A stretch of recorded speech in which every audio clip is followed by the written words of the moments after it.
學會如何來消化。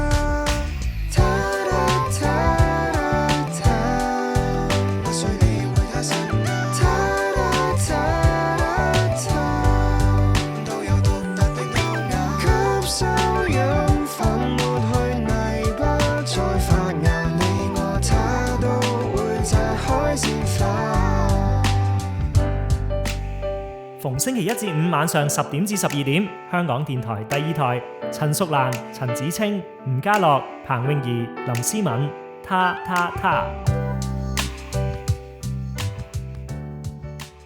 星期四健康知多點，今日我哋繼續有請到國際脊柱側彎聯盟嘅創辦人 Dr. Yan 吳純恩博士喺度。Hello，大家好。上個禮拜咧，吳博士就為我哋解釋咗好多呢個就關於脊柱側彎嘅一啲嘅小知識啦。咁都有提到話，其實脊柱側彎可能同呢個駝背、寒背都有少少影響啊。咁我哋今日咧就嚟講下呢個駝背、寒背嘅問題啊。呢個要好留心喎。真係，你覺得你自己有？我直情係有寒背啊。哦，咁我想問駝背、寒背同呢個脊柱側彎有乜嘢關係？同埋佢哋係咪一定係一齊發生嘅，或者定係唔係好似近視遠視咁唔會同時間發生嘅咧？係兩樣咧都可以稱為係一個脊柱嘅畸形嚟㗎。咁佢哋歪嘅方法係唔同嘅。係脊椎側彎咧就正面或者後面睇就左右歪，但係駝背寒背咧係由側面睇咧就前後彎。打個譬如啦，咁脊椎側彎就好似嗰棟大廈向咗左，或者咁樣係啦，或者向咗右，或者腰椎向左，胸椎向右都得嘅。又或者有啲比較嚴重頸、胸椎、腰椎都係3個唔同角度嘅，都有嘅。3個唔同角度，即係魚咁即係魚咁樣噶咯喎 ，S 型咁樣好似人哋即係嗰啲 model 啊影相啊。唔係啊，即係你條脊柱直頭 S 型啊。係啊，係咯，唔同角度嘛，全部會㗎，因為點解咧？人體係想攞個平衡，好似我哋踩單車咁樣，踩單車落斜坡，佢唔會只係向左衝咁啊撞啦，係咪？佢係會 S 型咁落㗎嘛，係咪？咁人體都好似一座大廈咁樣，咁譬如腰椎嚴重向咗左，胸椎就會想攞翻個平衡向右，咁然後頸椎又向翻左咁樣㗎，係可以3個完全唔同嘅角度㗎。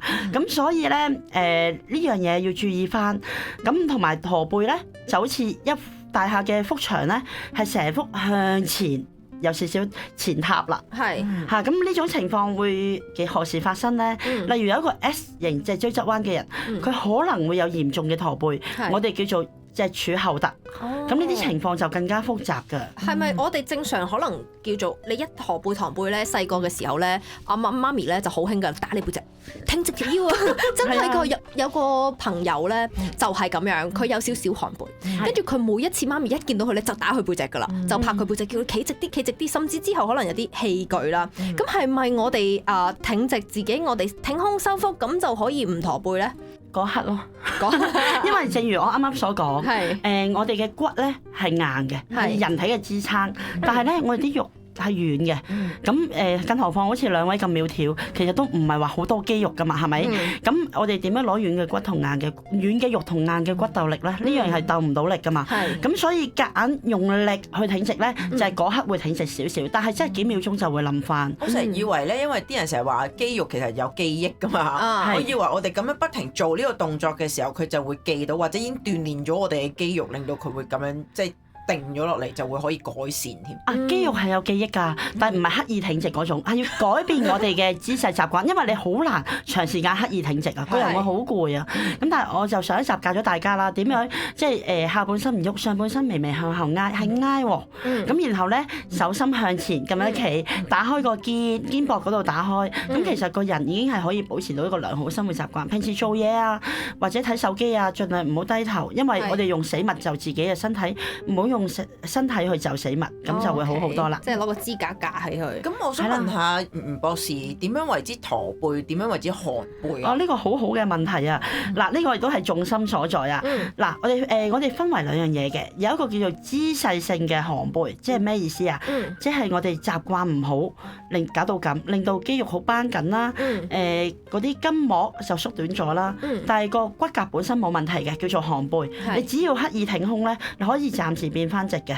但係有另外一種叫做係結構性駝背。咁呢一種係咩咧？嗰啲骨頭之間嘅關係，個骨架本身已經變晒形啊，就好似椎體佢係變咗另外一種形狀，好似將一塊嘅方磚磨成梯形咁嘅意思。咁你諗下咯，如果咁樣夾硬挺直咧，嗰嚿骨都唔會扁翻落去噶嘛。咁就算夾硬挺直，都係會有嚿嘢，好似鐘樓駝俠咁喺個背脊度。哦，咁我想問啊，係咪以我嘅理解咧，好多時就係學生嗰啲細個年紀細嗰啲咧，就通常係寒背嘅，佢哋通常係自己懶，所以抬唔起頭做人嘅。係啊，跟住但係好多咧長者嘅話咧，其實佢哋係駝背嘅喎，因為我見佢哋就算好用力都好啦，佢哋係有個自己嘅弧形喺度嘅，係咪真係咧？真係嚿骨已經係結構化咗，你改變唔到。你講得好啱啊！因為咧學生處於一個發育時期啦，長時間孭書包啦，耷低頭做功課啦，如果姿勢唔啱咧，好容易就會形成一個姿勢性嘅寒背。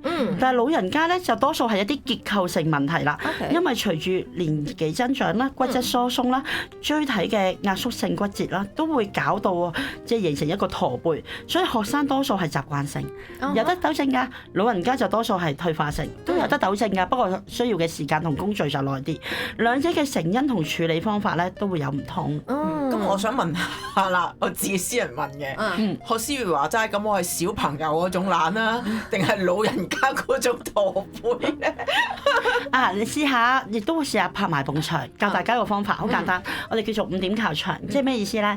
腳踭，我哋嘅 pat pat，肩胛骨、後尾枕。肩胛骨後尾枕，再加埋我哋嘅手背，呢5點靠牆。你睇下個後尾枕貼唔貼到？貼唔貼到喺牆壁？如果你貼到，都仲有得救。呢個係寒背。喂 Siri， 你嚟講，我而家即刻切。不如我俾一首歌嘅時間你啦。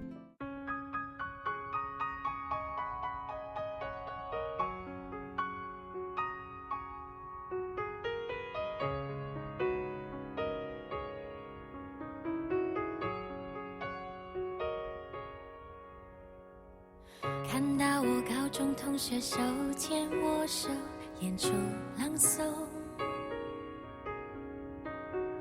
看到我爸媽陪我看星空，一片朦朧，一臉懵懂。蝴蝶起被綁中，一相碰就撲空，一道彩虹一去無蹤。美好的感動，感動到沉痛，沉痛到相同。明知道身在夢中，為什麼還要記得？那近真實的太天衣無縫，懷闊的不敢把身體轉動，夢中也知道做夢。為什麼兩眼通紅，假的是美夢，醒來卻剩下逼真的笑容，閃爍着浮生的裂縫。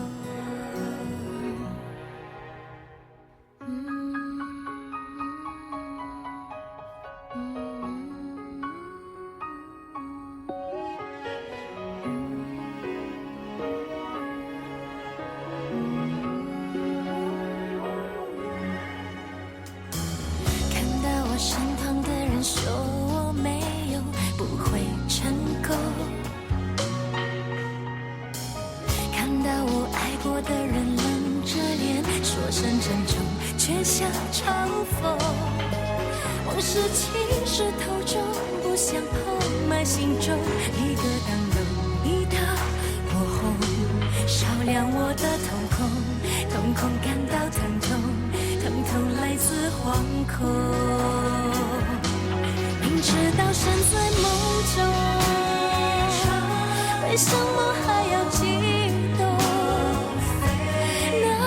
那近真實的太天衣無縫，害怕得很想把身體轉動，夢中也知道做夢。為什麼兩眼通紅，假的是噩夢，醒來卻剩下逼真的淚容，閃爍着像彌補的裂縫。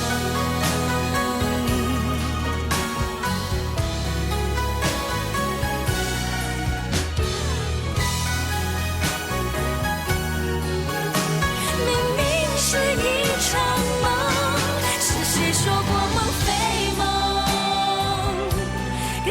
是水如交融，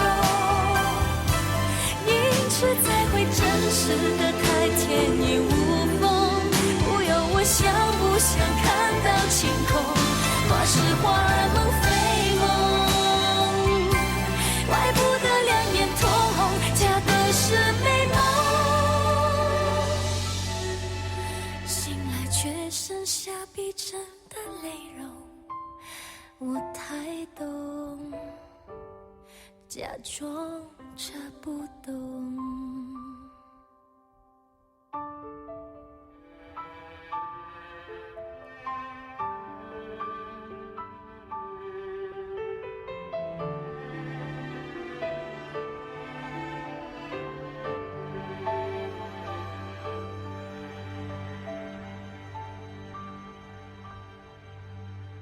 一首歌翻到嚟啦，泳兒，你嘅測試如何啊？合理嘅。呢個要問阿吳博士。恭喜你，其實兩位嘅骨骼其實都好靚嘅，係啊，都健康嘅。我諗係可能一啲平時工作勞累啦，亦都有啲後期製作啦，錄完音之後要後期製作，即係比較呢啲勞損嚟嘅。咁但係只要注意翻姿勢咧，注意翻個習慣咧，都可以好快恢復翻健康嘅。係咁講起呢個注意姿勢咧，好多時就係我哋未必可以咁容易到注意姿勢咧，我哋就攞啲輔助性嘅工具嚟幫手。即係尤其駝背寒背係一款好興嘅嗰啲乜乜街啦嚇，跟住就幫你可能拉住你嘅背脊，等你唔好着寒。咁嗰啲係有冇用嘅咧？啊，呢個都係一個好好嘅問題。好多時我都會俾我哋嘅病人問呢個問題嘅。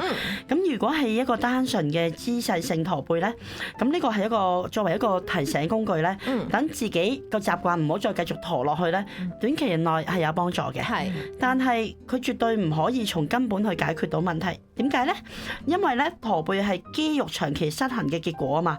咁背脊嘅肌肉被拉長到冇晒力，心口嘅肌肉就縮短到好繃緊喎。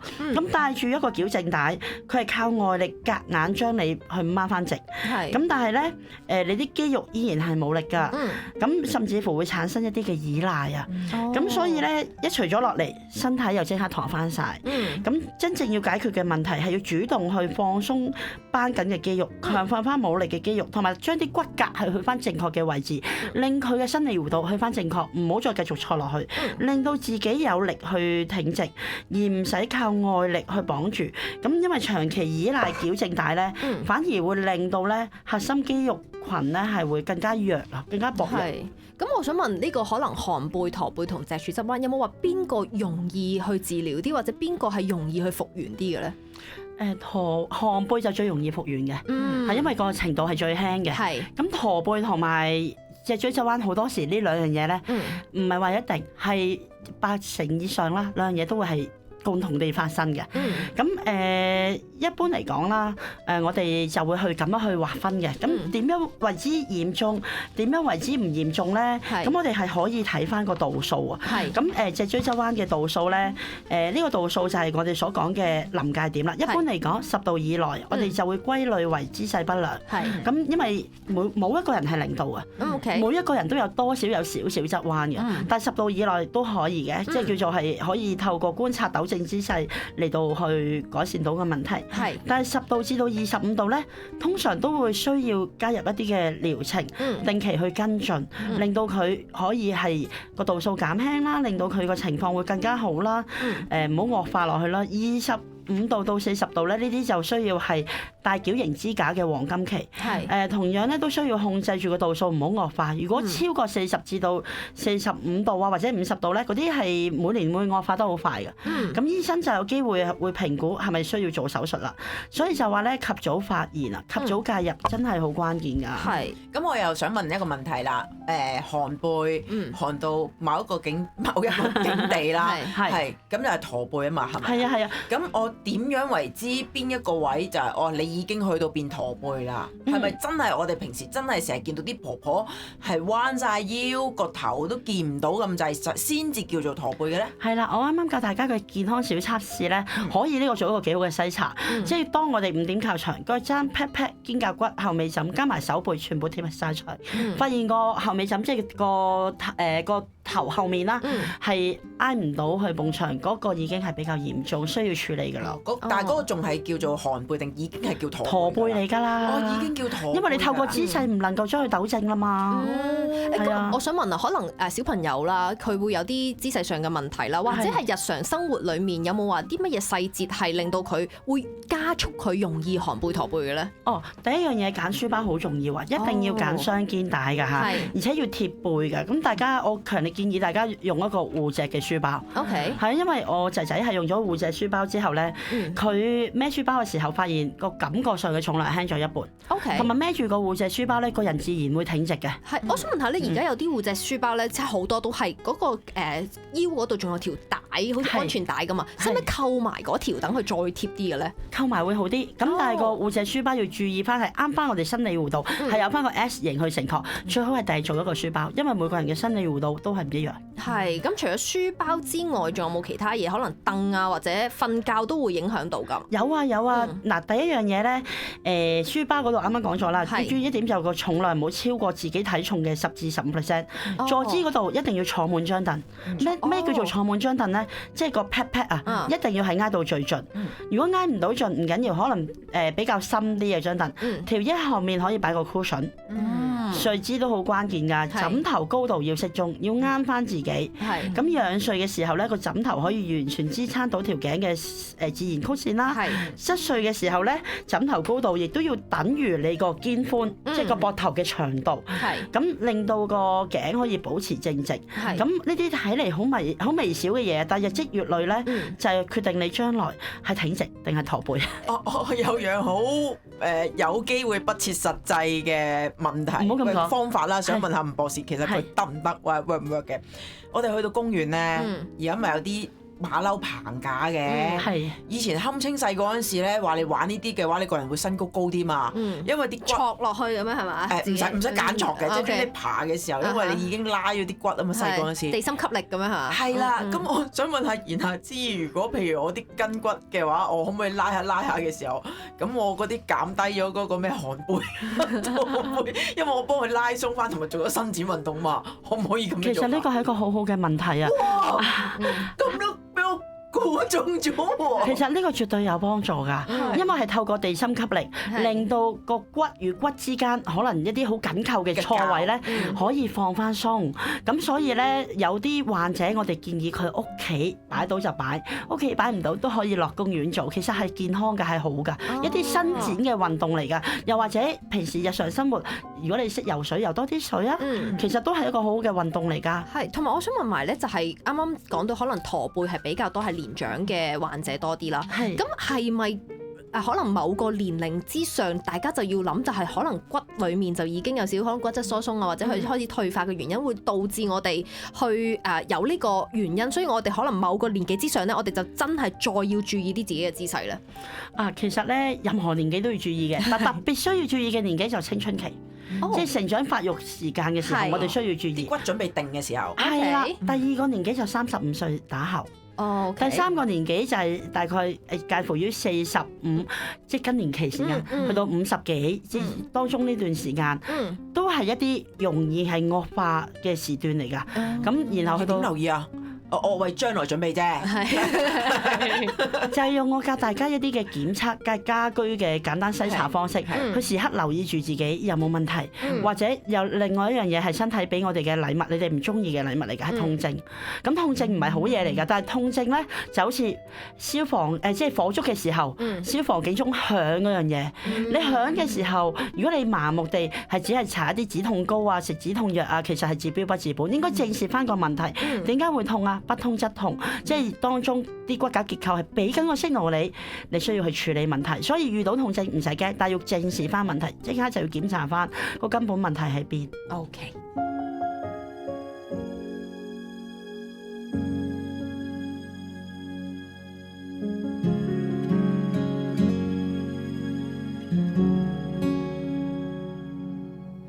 連續幾天不說話，明白說再見極難幻想的傷痛，怎麼代入你的孤單？何妨別再咬實牙關，沒有需要預設時限，地老天荒的思念無限個夜晚。如此天意弄人，好想抱你流淚，忙於處理事情，也該休息喝水。如果可以復原，不敢說有解藥於這裡，卻至少一起撐過去。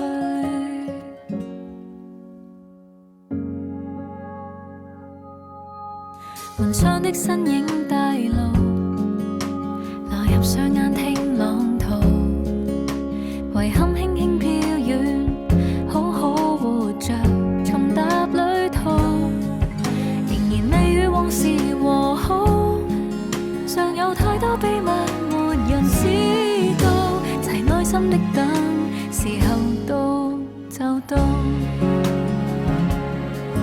如此天意弄人，好想抱你流淚，忙於處理事情，也該休息喝水。如果可以復原，不敢說有解藥於這裡，卻至少一起撐過去。慨嘆這趟歷程攀山涉水，祈求一刻暖風吹。如此天意弄人，始終會再團聚，忙於處理事情，記得休息喝水，遲早總會復原，只需要有希望於心裡，你我可一起撐過去，亦能夠等一等，明日再面對。